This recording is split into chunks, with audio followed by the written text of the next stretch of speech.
Consider this disloyal, Victoria said, her voice like ice as she stared at me from behind her imposing mahogany desk. After everything Harbor Point Communications has done for you, I sat across from her, clutching my purse tightly to stop my hands from shaking. The shock of being called into her office at 9 a.m. on a Tuesday had worn off, replaced by a heavy knot in my stomach as I realized what was happening. Victoria, I know she cut me off. Her perfectly manicured nail tapping on a printed email. Don't bother denying it. I have confirmation you interviewed with North Bay Solutions last Thursday. You took a half day for a dental appointment, I believe. My name is Addison Walker. I'm 31 years old and have dedicated 6 years of my professional life to Harbor Point Communications here in Spokane, Washington. In those 6 years, I've tripled my client portfolio, brought in millions in revenue, and earned the respect of every major account in our roster. But apparently, none of that mattered now. Security will meet you at your desk. You can collect your personal belongings, but your building access is revoked immediately. Victoria's voice was emotionless as she slid my company ID across her desk. I've already disabled your email access. The injustice of it burned in my chest. 3 years, 3 consecutive years, I'd come to this same office with meticulously prepared presentations showing my achievements, market rate, salary comparisons, and requests for a well-deserved raise. 3 years of tough budget year excuses while Victoria announced record profits at quarterly meetings. I took a deep breath and stood up, straightening my blazer. I understand. Victoria looked almost disappointed by my calm response. Perhaps she'd expected tears or pleading. Instead, I extended my hand across the desk. I wish you and Harbor Point continued success, I said, my voice steady despite the emotional turmoil inside. She hesitated before briefly shaking my hand, confusion flickering across her face. As the security guard hovered awkwardly by my desk while I packed my family photos and 6 years of desk plants into a cardboard box, I felt surprisingly calm. Colleagues shot concerned glances my way, but I smiled reassuringly at them. No drama, no scenes, just dignity. Walking out of those glass doors for the last time, the April sunshine warm on my face, I realized something important. Victoria thought she was punishing me. She couldn't have been more wrong. As I placed the box in my car trunk, my phone buzzed with a message from David Clean, CEO of North Bay. Solution. Can we move our final discussion to today, 2 p.m.? I smiled. Victoria had no idea what was coming. It's funny how 6 years of your life can fit into a single cardboard box. As I drove home from Harbor Point, the box secure in my trunk, I reflected on everything that had led to this moment. I joined the company fresh out of graduate school, eager and determined. Despite my marketing degree from Washington State University, I'd started in an entry-level position, making coffee runs and organizing meeting notes. But I worked tirelessly, staying late, volunteering for the difficult projects nobody wanted, and building relationships with clients who others had written off as too demanding. Within 2 years, I was handling our mid-tier accounts. By year 4, I'd been entrusted with North Bay Solutions, our largest client, worth nearly 30% of Harbor Point's annual revenue. David Clean, North Bay's CEO, specifically requested me as their account manager after I'd stepped in during a crisis, when their previous representative dropped the ball. You're the only one who seems to understand what we need before we even ask, he'd told me. From then on, the relationship between our companies flourished with North Bay extending their contract and doubling their marketing budget with us. Victoria had been pleased then. This is the kind of initiative we value, she'd said, though that value never translated to my compensation. My first request for a raise came after that success.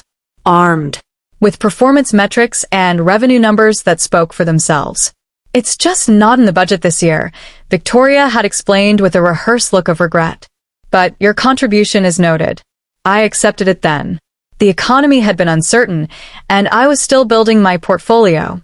But the following year, after bringing in 3 new major clients and receiving an industry award for a campaign I designed, the same answer came. Next year will be better, she promised. We just need to tighten our belts a little longer. Meanwhile, Victoria drove to work in a new luxury SUV, and the company leased an additional floor in our building for expansion. Still, I remained loyal, believing that dedication would eventually be rewarded. The third denial came 6 months ago, right after I'd successfully negotiated a 40% increase in North Bay's annual contract value. "Your performance is exceptional," Victoria had said. "But we're investing in infrastructure this year. Perhaps we can revisit this in the summer."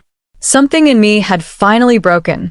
That night, I updated my resume for the first time in 6 years. Not out of anger or revenge, but out of self-respect. I was worth more than constant promises and perpetual denial. I just never expected Victoria would discover my job search before I was ready to give my notice. At home, I set the cardboard box on my kitchen counter and stared at it. The reality of what had just happened finally hitting me. I wasn't just between meetings or taking a day off.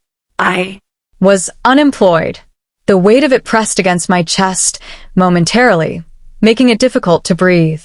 My phone rang, displaying my best friend Olivia's name. "I just heard," she said when I answered. "Thomas texted me. Are you okay?" Thomas was Harbor's IT specialist and Olivia's boyfriend. News traveled fast. "I'm processing," I replied honestly, sinking onto a kitchen stool. "It happened so quickly." "It's completely unfair," Olivia said, her voice rising with indignation.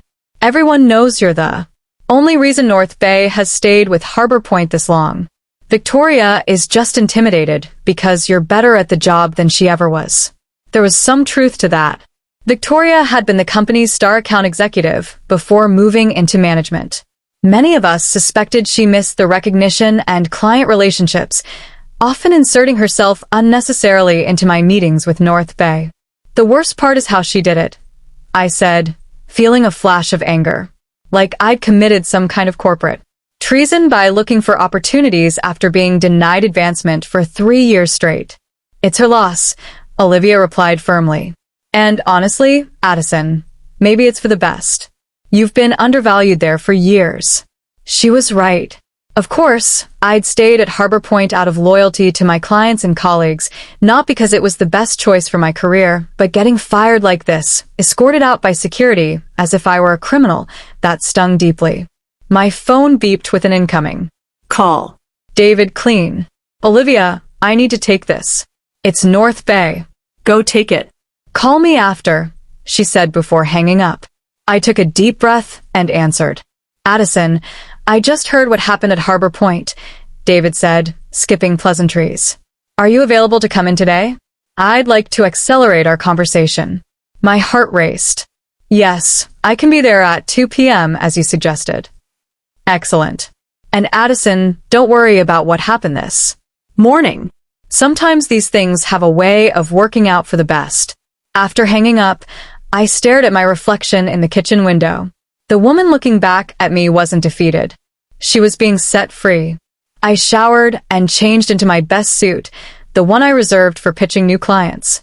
As I applied my makeup, I felt a strange calm settle over me. Victoria thought she had punished me by firing me so abruptly. But perhaps she had done me a favor. That morning had been humiliating, but it had also been clarifying. I had given Harbor Point my loyalty, creativity, and countless unpaid overtime hours. In return, I'd been undervalued and discarded. Whatever happened next, I knew one thing for certain.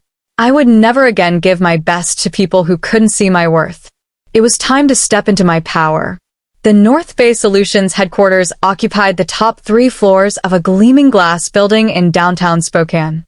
Unlike Harbor Point's dated office with its beige walls and aging furniture, North Bay embraced modern design, open spaces, collaborative pods, and walls of windows showcasing mountain views. As I rode the elevator to the 30th floor, I mentally rehearsed what I would say in my interview. I'd need to explain my sudden availability without sounding bitter about Harbor Point. Professionalism was key, even when discussing uncomfortable situations. The elevator doors opened to reveal David Clean himself waiting in the reception area. "Addison," he greeted me warmly, extending his hand. Thank you for coming on such short notice. David was in his early 50s with salt and pepper hair and a reputation for being both brilliant and fair. Qualities I'd come to appreciate during our 3 years of working together. I appreciate the flexibility, I replied, shaking his hand firmly. It's been an unexpected day. Let's talk in my office, he said, leading me through the bustling workspace. Several North Bay employees I knew from our account work waved or nodded as we passed. David's corner office was modest compared to Victoria's showpiece, but infinitely more welcoming with comfortable seating arranged for conversation rather than intimidation. Coffee? He offered, please. Once we were settled with steaming mugs, David got straight to the point. I received a call from Victoria Sanders this morning. He began. She informed me that you would no longer be handling the North Bay account, and that she would personally oversee our business until a replacement was assigned. I nodded, keeping my expression neutral despite the small flare of anger. Of course, Victoria would try to retain their biggest client herself. What she doesn't know, David continued, is that we were already concerned about our relationship with Harbor Point. This surprised me. Concerned? The latest campaign results exceeded projections by 23%. The results were excellent, he agreed. Because of your work, but we've noticed changes at Harbor Point over the past year. Delayed responses, quality. Issues with anyone except you, and frankly a sense that they're taking our business for granted. He set down his coffee mug and leaned forward. 3 months ago, our board suggested we explore other marketing partners. I resisted because of our relationship with you. You've consistently demonstrated an understanding of our brand and business needs that goes beyond the typical client-agency relationship. My mind raced. Was he saying what I thought he was saying? When you reached out about potential opportunities here, David continued, it felt like perfect timing. But I need to be clear about something. We were never planning to poach you. We respect professional boundaries too much for that. We were prepared to wait until you gave proper notice at Harbor Point. I was planning to give 2 weeks' notice, I said, feeling it was important he knew that once I had a firm offer. David smiled. I believe you. Your professionalism is one of the reasons we're having this conversation. Victoria's decision this morning simply accelerated our timeline. He opened a folder on his desk and slid a document across to me. This isn't an interview, Addison. It's a job offer. Director of Client Strategy. You'd be building and leading a team to manage all our external marketing partnerships and agency relationships. I glanced down at the paper, and my breath caught when I saw the salary figure. It was nearly double what I'd been making at Harbor Point, more than I would have even asked for in my most recent denied raise request. This is very generous, I managed. It's market rate for someone with your experience and proven results, David corrected. Sometimes it takes leaving a situation to realize what you're truly worth. The offer letter sat on my kitchen table that evening, signed and ready to be returned tomorrow. I'd asked David for the night to review everything, though we both knew my answer would be yes. Still, taking time to consider major decisions was a professional courtesy I extended even when the answer seemed obvious. My phone had been buzzing all afternoon with texts from former colleagues at Harbor Point. Word of my firing had spread quickly, followed by rumors about my meeting at North Bay. I'd responded to a few close coworkers, but avoided getting drawn into office gossip. A text from Thomas came through. Victoria called an emergency meeting after you left, told everyone you were terminated for breach of company loyalty, and that we should all remember that Harbor Point rewards loyalty above all. The irony wasn't lost on anybody. I shook my head. Victoria was trying to make an example of me, but from Thomas's message, it seemed her approach might be backfiring. Another text arrived, this one from Jessica, our receptionist. She's been locked in her office, making calls all afternoon. Looks stressed. Guess someone's worried about North Bay. I didn't respond. There was no satisfaction in Victoria's distress, only a renewed certainty that I'd made the right decision to look elsewhere. A company culture that valued loyalty, but offered nothing in return wasn't one I wanted to be part of anymore. My phone rang. An unknown number. Curious, I answered. Addison Walker? A woman's voice asked, speaking. This is Elaine Winters. I'm on the board at Harbor Point Communications. My stomach tightened. Board members rarely involve themselves with employee matters. I understand, Teach. There was an incident today regarding your employment, she continued. I'd like to meet with you tomorrow to discuss it. Victoria may have been hasty in her decision. So that was it. Victoria had fired her most valuable account manager without board approval, and now North Bay was potentially walking damage control. I appreciate the call, Miss Winters, but I've already accepted another position, I said, keeping my tone respectful but firm. A pause. May I ask where? I don't think that would be appropriate to share at this time. Another longer pause. Addison, if this is about compensation, I'm sure we can revisit those conversations. The board values your contribution to Harbor Point. The irony was almost painful. 3 years of documented, rejected requests for appropriate compensation, and now suddenly the board valued my contribution. It's not just about compensation, I replied honestly. It's about respect and recognizing employee worth before they have one foot out the door. Perhaps we should discuss this in person, she pressed. Tomorrow morning. I thought about it. While I had no intention of returning to Harbor Point, there was something to be said for professional closure. I can meet at 9 a.m. I agreed. But to be clear, I've signed an employment contract elsewhere. I'm not coming to negotiate a return. Understood, Elaine said, though her tone suggested she didn't believe me. I'll see you tomorrow at our offices. After hanging up, I poured myself a glass of wine and stepped onto my apartment balcony. The spring evening was cool but pleasant, the city lights beginning to twinkle as dusk settled. Tomorrow would bring a conversation I hadn't anticipated having, but perhaps it was necessary. A chance to articulate what had gone wrong at Harbor Point. Not just for my own closure, but as feedback that might benefit those who remained. My phone buzzed with an email notification from David Clean. Subject line: Welcome to the team. Whatever happened tomorrow, I knew one thing for certain. I wasn't looking back. The Harbor Point reception area felt strange to enter as a visitor. Jessica's eyes widened when she saw me, her professional smile faltering. Addison, you're here for the meeting with Ms. Winters. That's right, I confirmed, signing the visitor log. Another surreal moment. I'll let her know you've arrived, Jessica said, then lowered her voice. For what it's worth, everyone's talking about how wrong this was. You were the best of us. Her words warmed me. Thank you, Jessica. The elevator ride to the conference room gave me a moment to center myself. I had dressed professionally in a navy suit, not to impress, but to remind myself and everyone else that I was approaching this meeting as an equal, not as a dismissed employee seeking redemption. Elaine Winters was already waiting when I arrived, a slim folder in front of her. In her 60s, with silver hair cut in a precise bob, she had the poised confidence of someone used to making million-dollar decisions before breakfast. Miss Walker, thank you for coming, she said, standing to shake my hand. Please have a seat. I expected Victoria to join us, but as Elaine closed the door, it became clear this would be a private conversation. I've reviewed your personnel file, Elaine began, opening the folder. 6 years of excellent performance reviews, consistent growth in your account portfolio, and 3 formal requests for salary adjustment, all denied. She looked up at me. I was not aware of this pattern. This surprised me. I assumed compensation decisions were reviewed at the board level.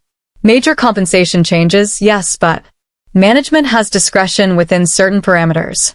Ella's expression remained neutral, but her tone suggested disapproval. Victoria has been operating with significant autonomy. I see.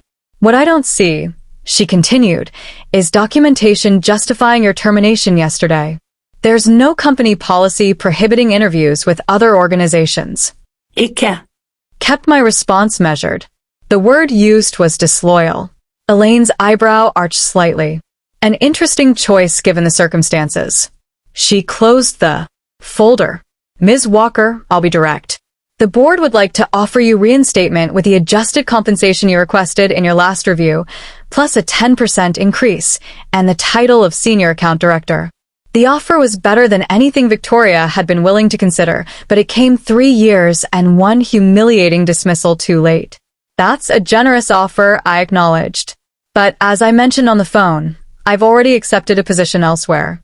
At North Bay Solutions. Elaine stated, not asking. I didn't confirm or deny, maintaining professional boundaries. My new role begins Monday. Elaine studied me for a moment. Victoria is concerned North Bay may reconsider their relationship with Harbor Point given your departure. And there it was, the real reason for this meeting. Not concern for how I'd been treated, but fear of losing a major client. That would be a question for North Bay, I replied carefully. Indeed, Elaine nodded, seeming to appreciate my discretion. One last question, if I may. What could Harbor Point have done differently to retain you? The question was unexpected, but welcome. I took a moment to consider my response. Recognize my value before I had to look elsewhere to find it. I said simply, loyalty works both ways, Miss Winters. Harbor Point expected unwavering commitment while repeatedly demonstrating I wasn't worth investing in. That creates an unsustainable imbalance. Elaine nodded thoughtfully. A fair assessment. She stood, extending her hand. Thank you for your candor. Whatever your next steps, I wish you success. Walking out of Harbor Point for the second and final time, I felt lighter than I had in years. This meeting hadn't been about giving me a second chance. It had been about giving me a chance to reclaim my narrative, to leave on my terms, with my dignity and professional reputation intact. I'd been granted an unexpected gift, closure. Monday morning arrived with a mixture of excitement and nervousness. My new position at North Bay Solutions officially began today, and with it, a fresh chapter in my professional life. I arrived early, eager to settle into my new office. A real office with a door and windows, not the cramped cubicle I'd occupied at Harbor Point, despite my senior role. David had arranged for everything to be ready, including a welcome basket and technology setup. At 9 a.m., he stopped by to introduce me to my new team, 5 talented marketing specialists who would be working under my direction to manage North Bay's various agency relationships. The irony wasn't lost on me. I'd gone from managing a single account to overseeing all marketing partnerships, including whoever would now handle the Harbor Point relationship. Team, this is Addison Walker, our new director of client strategy, David announced. Many of you already know her from her exceptional work at Harbor Point Communications. We're fortunate to have her expertise in-house. Now, after introductions and a brief team meeting to outline priorities, David asked me to join him in the conference room. There, I found several members of North Bay's executive team gathered around the table. Before you dive in completely, David explained, we wanted your input on an important decision. The company's chief financial officer spoke up. In light of recent changes, we're reevaluating our relationship with Harbor Communications. Their contract is up for renewal next month. We value your perspective, added the chief marketing officer. You understand our needs and have first-hand knowledge of Harbor Point's capabilities. I could have easily recommended terminating the relationship. A swift, satisfying revenge against Victoria. The opportunity to deal a significant financial blow to Harbor Point was right in front of me. No one would question it. Business relations ended all the time, but that wasn't who I was. Revenge might feel good momentarily, but professionalism would serve me better in the long run. I think we should evaluate Harbor Point on the same criteria as any other potential partner, I said carefully. Their work has been strong, but consistency and account management will be critical factors to consider moving forward. The email was sent at 11 a.m. on Wednesday, precisely 1 week after Victoria had fired me from Harbor Point. I hadn't orchestrated the timing. It was simply when North Bay's executive team finalized their decision after reviewing proposals from 3 competing agencies. David had given me the courtesy of seeing the email before it went out, though I had recused myself from the final decision to avoid any appearance of bias or impropriety. The message was professional and direct. After careful consideration of our marketing needs moving forward, North Bay Solutions has decided to transition our account to Meridian Creative, effective immediately. This decision reflects our evolving brand strategy and digital requirements. Addison Walker, our new director of client strategy, will oversee the transition and serve as your point of contact. We appreciate our partnership and request all materials be transferred by end of business Friday. I imagine Victoria's reaction upon receiving the news, the shock, then the dawning realization of what had happened. Not only had she lost me, but now she had lost North Bay, a client representing nearly 30% of Harbor Point's annual revenue, and I would be the one managing the transition. The perfect professional revenge had fallen into my lap without my having to orchestrate it. I hadn't needed to badmouth Harbor Point or sabotage the relationship. The company's own shortcomings, highlighted by my departure, had done that for me. That afternoon, I received a LinkedIn request from Jessica, Harbor Point's receptionist, followed by a private message. The office is chaos. Victoria's been in emergency meetings all day. 3 other account managers have updated their resumes. Karma works fast. I didn't reply immediately. There was no need to gloat or insert myself into Harbor Point's internal affairs. Instead, I focused on building my new team and establishing our processes. Success, after all, was the best revenge. Later, however, I did accept Jessica's connection request with a simple message. Thank you for your kindness during my time at Harbor Point. Wishing you all the best. Taking the high road felt surprisingly good. My new position at North Bay brought challenges and opportunities one would never have experienced had I remained at Harbor Point, waiting for recognition that might never come. Sometimes the best revenge isn't something you actively pursue. It's the natural consequence of valuing yourself when others don't. Looking back on that journey a year later, I realized that Victoria had inadvertently given me a precious gift, the push I needed to find my true worth. In seeking revenge, I found something far more valuable: self-respect and the courage to claim the success I deserved.